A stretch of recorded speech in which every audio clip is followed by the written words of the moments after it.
Morning all. I had another over the board game last night in the North Circular League. Kind of a Barnet internal match because Barnet have two teams in the North Circular Division 1. So it was Barnet Elizabethan's first team versus the second team. I was playing on board 2, representing the first team against Philip Myers, who's about 162 ECF. So I'm 197, slightly higher at the moment.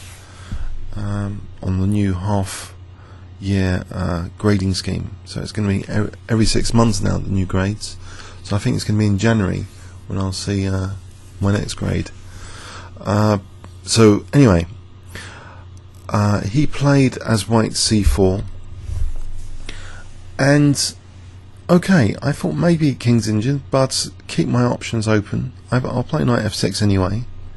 After g3, I thought, well, actually, here's a big decision already. Actually, if I play the King's Engine, if I play g6, he might just get a game he likes in the Fianchetto King's Engine, and I actually have an opportunity to be, exploiting the d4 square here and playing in a different way against the Fianchetto setup. If I play e5, just sort of discouraging d4 from white, and just actually not fianchettoing the bishop, but going for this kind of scheme where f2 and maybe an h5 h4 would be a lot of fun. So I thought this kind of scheme might be more interesting, taking the opportunity because white hasn't played d4 here. So after g3, I played e5, and let's see how it panned out then. So bishop g2, I played knight c6, so I'm controlling d4. That's really the central focus, and even if later I get this bishop here again, there will be an implication of sometimes pinning a knight which is controlling d4. So this theme about d4 control is very strong in this game. That's kind of the initial strategic motive, d4 control. So knight c3, bishop c5. After a3, yes, b4 might be annoying here, then he might even have the option of b5 later, so I thought it's worth trying to clamp it down with a5. Okay, I'm slightly weakening b5 here, but that's a bit of a downside. He plays e3 as if d4 is going to be quite powerful later to chase the bishop like that.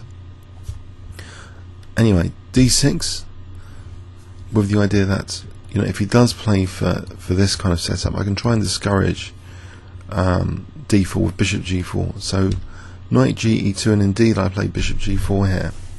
So we have our first kind of thing here. What does white do about this pin on the e knight? Does white try and kick the bishop?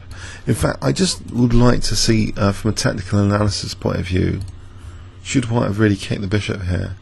Best is given as actually as h3, which makes bishop g4 a slightly dubious move perhaps. So it's about equal, it's given as about equal as you see here. d4, bishop can go back here, g4, f4, h5, and it gets, I don't know, slight advantage to white, but maybe there's enough play for black. Slight advantage for white, so that's possibly the way he should have played it, with h3 here in this position. So maybe bishop g4 was an incorrect move actually. Maybe just castling is possibly better as given here. But anyway, I played bishop g4 and he castled. So I've got my my plan in action about d4 control, but also of course the bishop can be crudely used to try and get rid of the light square bishop, to try and weaken these light squares around the king. Common theme in recent games. So actually, so he's allowed this idea that I can play queen d7 here, and I don't need to castle yet. I can even consider using the H pawn as a battering ram. So just peel open the H file, exchange off light square bishops, and go for the king. He plays knight d5, and the knight is putting pressure on both f6 and c7. That has to be borne in mind here. And actually, after h5 f3, I was aware, of course, of the recent concept, and I thought this would be another demo of the docking computer concept to check all forcing lines. But so far in this game, White's setup is very distant, non-tactical from Black. If you look at White's pieces, there aren't many forcing moves I can do because not a single pawn has been exchanged here. So the role of the docking computer seemed to be minimal at this stage. Every time I checked for forcing moves, basically, there was nothing. You know, what forcing moves? Bishop takes h3 doesn't really expose any tactical vulnerabilities. Bishop e3 doesn't really. And White is at a total distance, and you'll often have these positions, especially from the English opening, where White is just trying to play positionally. But f3 does expose a tactical vulnerability actually on the diagonal, that this pawn's going to be pinned. And in fact, if you consider White's forcing moves, Black's kind of saved in the way I play it, because otherwise, if d4 and taking is another forcing move, and d5, if the bishop was here, that would be winning a piece.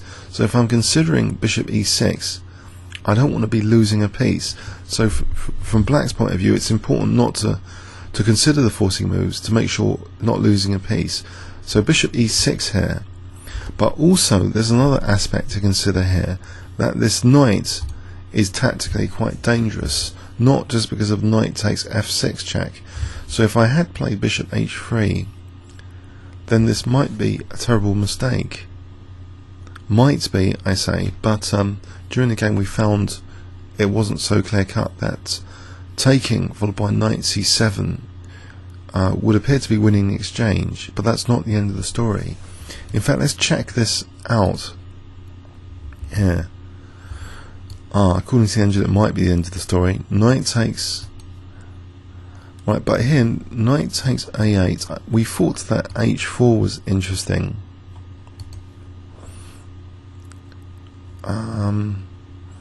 But knight g4 is apparently not really doing much. The king's coming out here, and white will be just much better.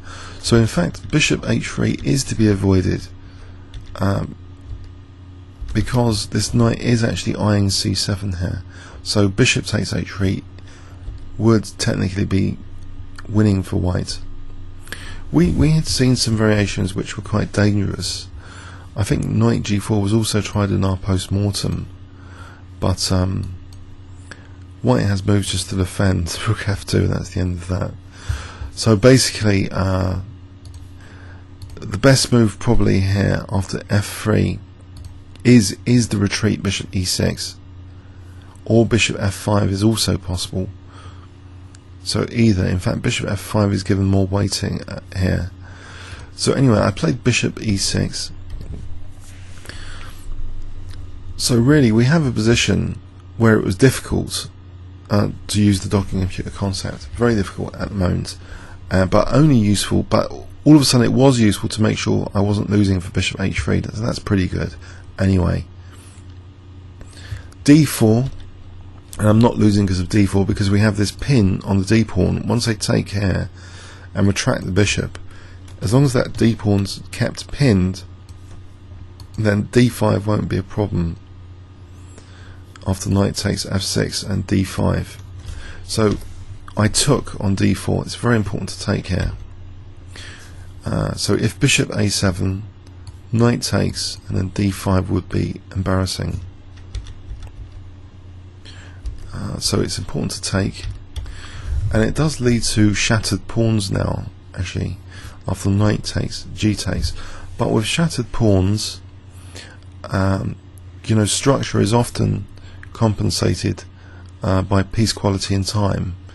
The kind of meta template for that is, you know, Kasparov's material versus quality versus time. here it's almost as if it's a material sacrifice to double pawns, because actually the quality of the rooks will go up if the G file can be used and the time for the attack goes up. So material versus quality time can also be substituted by pawn structure sometimes versus quality versus time in the same manner. The double pawns provide black with higher quality pieces because they're getting out of the way of the pieces, allowing the pieces to attack the king, really, the double pawns. So this isn't so bad. It looks wretched, but black, I like black's position after bishop a7. From a technical engine point of view, for those cynical, let's see objectively here. Black is given objectively the better position. So that you can't just go on appearance. It's this balance, structure versus quality versus time. So I think, I was comfortable here, and now the move b3 was played, and I carried on ploughing into now the white king position with h4, and I was very excited actually by a potential queen sack coming up here. After g4 I played h3, and look, the king's kind of restricted after bishop h1, and I was very tempted for a bishop sack, which engines don't like. They consider this the first major mistake. And in fact, in this position, from an engine point of view, the heroes of this position are these two, not these two flank pawns, a5 flank pawn and f6, for the damage they can do to white. So a4 is considered actually one of the strongest moves here, to just try and undermine white's central control more. So a4, and you see, if white just took there, then bishop takes c4 is almost winning for black, because e2 under fire means d4 is under fire. So all of a sudden the move a4, undermining move, plays a great role in influencing the centre. If, say, rook f2, castling, it looks bad for d4 control, and now this other pawn can also undermine the white king, so this could get rather unpleasant for white very quickly. Threat of queen takes f5 here, so white's under real pressure, and black can start building up the pressure like this. f5 again, and white's position is on the verge of collapse now on the G file. So this is all triggered from the move a4. So I didn't really see during the game the impact of such a move a4, but it's clear that both a4 and f5 can have a pivotal role here in influencing not just the centre but also the G file attack without sacrificing any material and taking any risk.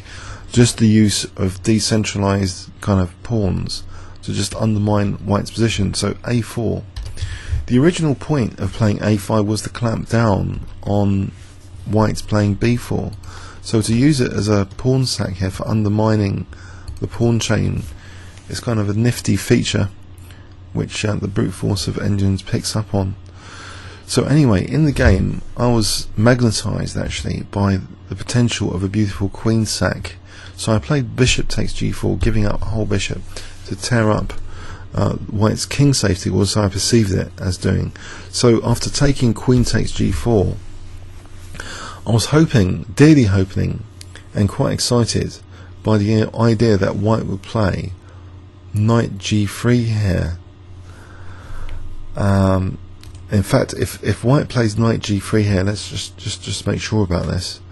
Knight g3, well, the very simple win actually, non kind of that clever, is just straightforward check, because if rook f2, then just pick up the queen, otherwise just picking up material after takes. But there's also another attractive idea here, perhaps not as good, but it's something I saw during the game of knight takes d4, and maybe it's good I didn't play this, because although queen takes g4, leaving the queen and pre is nice because of knight e2, double check and mate, white is not obliged to take the queen here and can actually apparently play bishop e3, which ruins everything quite considerably actually. Oh dear, because knight e2 check here.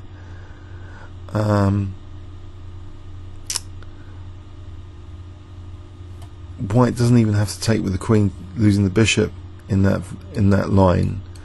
This is not obliged. This would be better for black, but it's not obliged. The move here, after knight e2 check, king f2, and white all of a sudden is better, as you can see from here.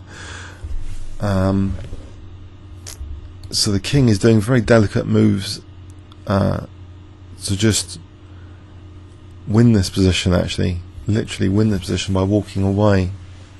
Quite amazing really, because the black king's still stuck in the centre, so this will just leave white with advantage. So that's pretty naughty stuff from white, to bypass these crude attacking schemes.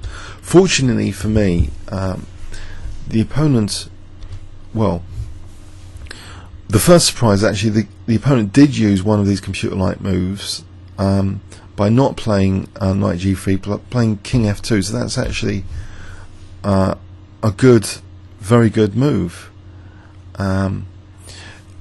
Because if we do consider the more clear-cut bishop takes d4, that is simply winning better material, and hopefully that would have been the move I played. You know, rook f2 stop because queen d1, so I'm getting back my material with advantage. But by playing king f2, it puts me in a position where the game has to be marked unsound now. The bishop sacrifice has to be marked unsound.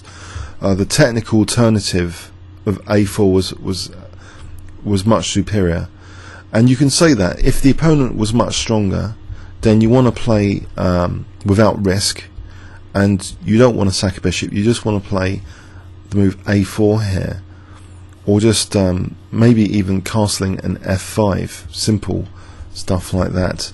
Let's look at the other alternative then. So a4 is one of the strongest, or even f5, because the pawn's pinned for the moment. This kind of continuation is also, you know, very, very nice for black. So it also, you know, preserves black advantage from the position and still potential use of the G file. Although it's sad to see that bishop locked in here, but the attack can continue on the G file with black being slightly better. Maybe that, you know, sometimes that's the way it is. It's only a slight advantage if white's prepared to sort of play dynamically like that and sack a pawn there. Otherwise, of course, white would be getting in severe trouble. If white played something like this, then severe trouble on the G file with a nasty pin on E2 again.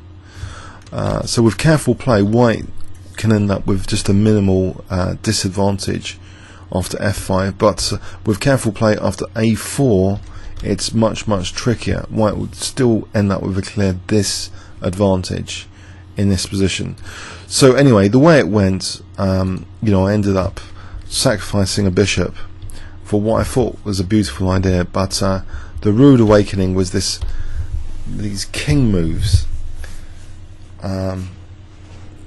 So these subtle king escaping moves might be a kind of Achilles heel of looking for forcing moves, because if you're trying to create an awareness of forcing moves in the docking computer, there's actually a greater temptation to actually literally play the forcing moves. And if there is some holes in the analysis, especially these remarkable, you know, Houdini-like king escapes, then you could be left, you know, material down. So maybe this is a slight warning game actually, that the king can potentially escape. So anyway, in this position I played another perhaps a mistake actually, knight takes d4, because the king could have kept walking here with advantage, just walking away from the attack. My opponent thankfully played bishop e3, but apparently in this position, after knight takes d4, king e1, and it starts to be difficult to prove that black is doing okay. Check, say king d2, and the king's just literally walking away from the attack, leaving white with the advantage. If we look at this stuff here, white's just crawling away with the king, leaving white with a bishop breaking down the diagonal with advantage. Maybe even queen d5 starting to get an attack.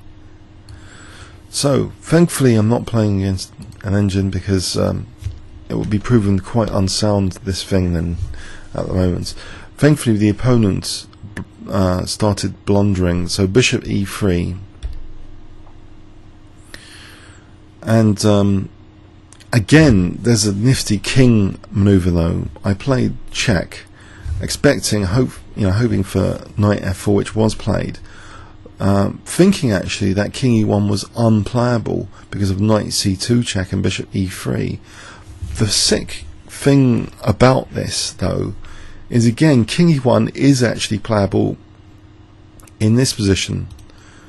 Excuse the technical analysis, but this is just the reality of it, that in this position queen f5, although the best, better than queen h4 maybe, although actually that's about the same, but queen f5, imagine the king had walked here. Now the apparent winning continuation I'd considered was check and winning the bishop here, but actually white has one move which is a good move, and is the only move, which is king c3, because the thing is, my pieces are all kind of vulnerable. The queen's attacked, the queen is attacking the knight, so what would I have done here? This is quite a tricky position. So say bishop f2, can white take here? Check. You see, it's not so clear. This position is not so clear. Bishop e3 check. Okay, the king cannot go on the back row because otherwise the rook would be lost. So say king d3 again. It looks funny for the king to do this, but white ends up being a tiny bit better actually. So queen c3. Okay, maybe this is a playable position for black though. Still, it's not completely lost just yet, but it's not the kind of position I envisaged. I'm sort of seem to be running out of attacking force here. Okay, it's about equal apparently, this one, but thankfully the opponent really, Philip really cracked up here with this blunder. Now he went into this pin after the check. He played knight f4, and I was able to bring more force to the attack by leaving the knight on d4 here actually, and just playing rook h4, because the bishop's kind of overloaded.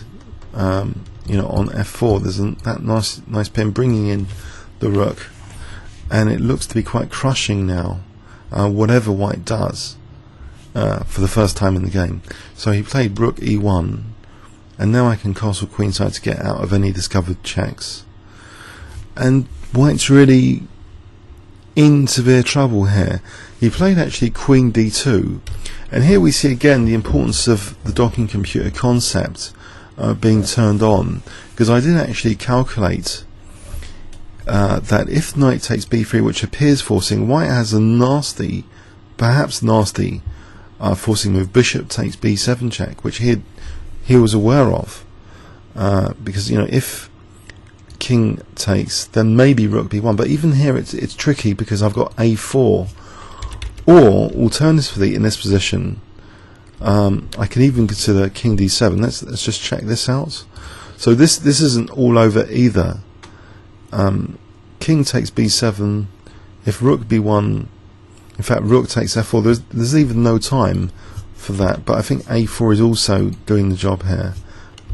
But also I guess this isn't a big problem either way with king d7.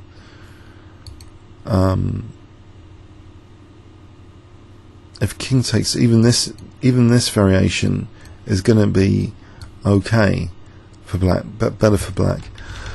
So after knight takes b3, okay, that was a playable move, but I played an even more crushing, more forceful move than knight takes b3. instead of attacking the queen with a forceful move, an even more forceful move is always a check to the king, because one is a legal obligation and the other is just giving the opponent an opportunity to have other decisions when you attack the opponent's queen, like bishop takes b7. But this other method is the more forceful method, because it's a check. Rook takes f4 check, and I just seen this as a very clear-cut winning move. And actually he resigned here because if takes, then knight takes b3 is again another check, winning the queen. So that would be pretty brutal. Not only that, black is left with obviously major attack here as well on other pieces. If white's white does anything like here, knight takes d2 check, just picking up more material. So that's clearly a crushing move here. And if queen e3, in fact, white, I don't even need to take the queen here, I can take here on f4. So what is the most clinical out of interest? What happens here? So after check, if queen e3, black plays queen takes f4, that's the most clinical. Don't even have to give white anything. Like, okay, that's crushing as well though. Anyway, that's a bit of an overkill analysis. Just knight takes b3 is clearly end of game here. So this is the most killing continuation, basically. Rook after rook h4, just to play the move rook takes f4 check, and this ended the game here at move 22. So we have here a much shorter game than my previous encounter with someone else in my club from the two matches we have to play internally, in effect, between Team 1 and Team 2 of Barnet and Elizabethans. So it was a technically flawed game, I have to admit, as engine analysis revealed, because there were further opportunities for the white king to run. However, did I enjoy the game? Yes.